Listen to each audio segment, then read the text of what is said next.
Number গুণটা একটু তাড়াতাড়ি বলে দেবেন।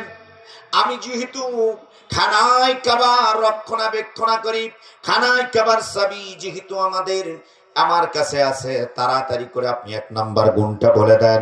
আল্লাহ রব্বুল আলামিনের এবার নাযিলকৃত আয়াতে কারিমা আব্বাসকে শোনাতে থাকলেন, আমার নবীজি তেলাওয়াত করলেন। আপনারাও আমার সাথে একটু তেলাওয়াত করতে পারলে বলুন, ইন্নামা ইয়া'মুরু মাসাজিদাল্লাহ।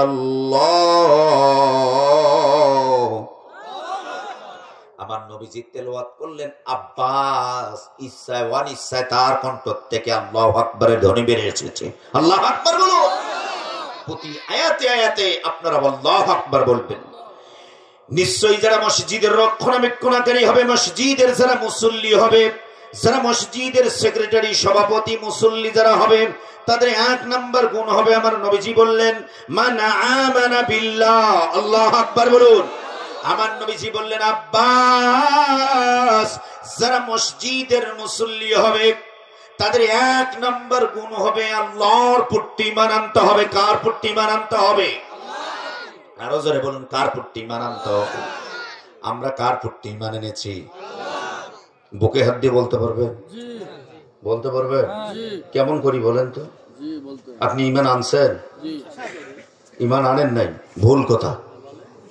ঈমান আনেন নাই, একটা মুসলমান আমরা ঈমান আনি নাই। আমরা ঈমান পরি পেয়েছি। প্রমাণ, আমার বাবা মুসলমান, তার বাবা মুসলমান, তার বাবা মুসলমান, তার বাবা মুসলমান, তার বাবা মুসলমান। ওই শর্তে আমরা মুসলমানের ঘরে জন্মগ্রহণ করার কারণেই আমরা হলাম নিজেকে ঈমানদার দাবি করি। কথা বলেন ঠিক কিনা? বুঝাতে পেরেছি? আমরা ঈমান আনি নাই। ঈমান আনার কি স্বাদ! যদি এইটা যদি পাইতাম তাহলে এই দুইটা খায় একটা চায়ের বদলে একটা ভোট বিক্রি করতাম না। একটা সিগারেটের কারণে জবান পরিবর্তন করতাম না। যদি ঈমান, যদি সহি ঈমান হতো, বুলেট হবে, গুলি হবে, কোন নাস্তিকের কাছে মাথা নত করতাম না। ঈমান আসলে আনি নেই, পাইছি এই জন্য। ঈমান থাকলে থাক, না থাকলে নেই। কথা বলে ঠিক কিনা? আল্লাহ বলছেন ঈমান আনতে। কার প্রতি ঈমান আনতে? আল্লাহর প্রতি ঈমান আনতে বলছেন। আমার ভাইরা, এবার মনে করেন আপনারা ঈমান এনেছেন, আমি তর্কে যাচ্ছি না, আপনারা ঈমান এনেছেন। এখন ঈমান ভঙ্গের কারণ আছে না নাই? নামাজ ভঙ্গের কারণ আছে, ওযু ভঙ্গের কারণ আছে। এবার ঈমান ভঙ্গেরও কিন্তু কারণ আছে না নাই?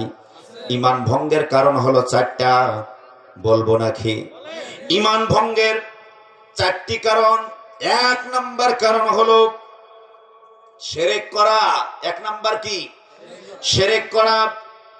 আমার ভাইরা, আমরা যে মুসলমানের ঘরে সন্তান সর্বদা কিন্তু শিরক করে থাকি। কথা বলেন ঠিক কিনা?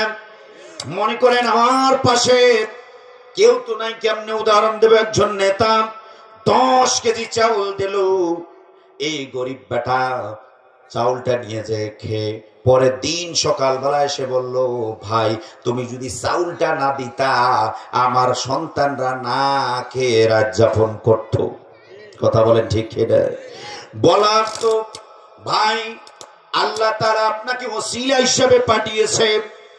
আপনি যে চাউলটা দিয়েছেন আল্লাহর রহমতে, সেই চাউলের রাতের ভাত রান্না করে খেয়ে আমার পরিবারটা একটা শান্তি পরিবেশ ফিরে এসেছে। আল্লাহু আকবার বলুন। আমরা শিরক করি কেমনে? দেখুন, আল্লাহ রাব্বুল আলামিন বলছেন শিরক করা যাবে না। শিরক হলো মস্ত বড় গুনাহ। শিরক কি? শিরক হলো মস্ত বড় গুনাহ। আমরা কথায় কথায় শিরক করি। আমার ভাইরা, আল্লাহ হলো এক। আল্লাহ কে? আল্লাহ কয়জন? আল্লাহ হলো এক। এক আল্লাহর আইন ছাড়া অন্য কোন আইনের কাছে কি মাথা নত করা যাবে? এক আল্লাহর আইন ছাড়া যদি অন্য কারো যদি আইনের কাছে যদি মাথা নত করেন, অন্য কোন যদি ইলাহার আনুগত্য করেন, তাহলে তো আল্লাহর সঙ্গে আপনি শিরক করলে। কথা বলেন।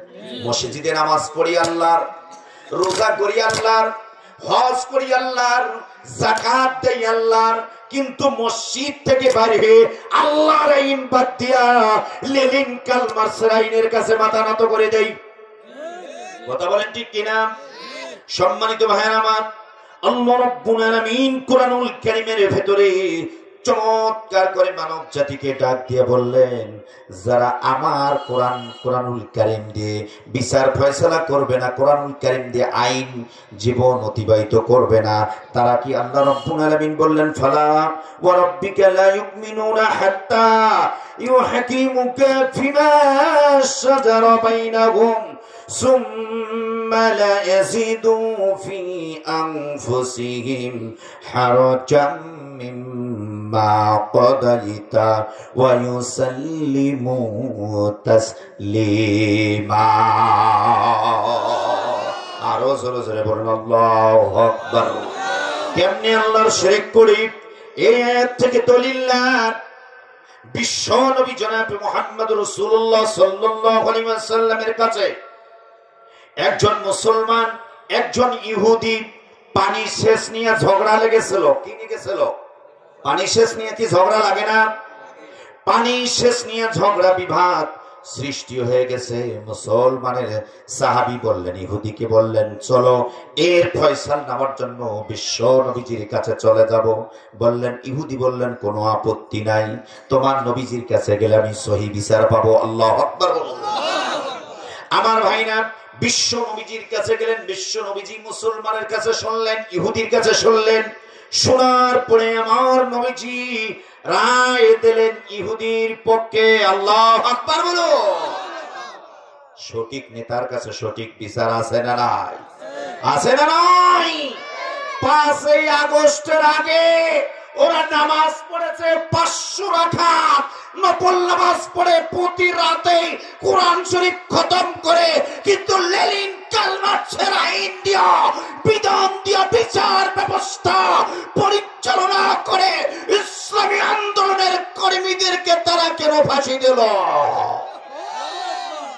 কথা বলেন ঠিক খেরা?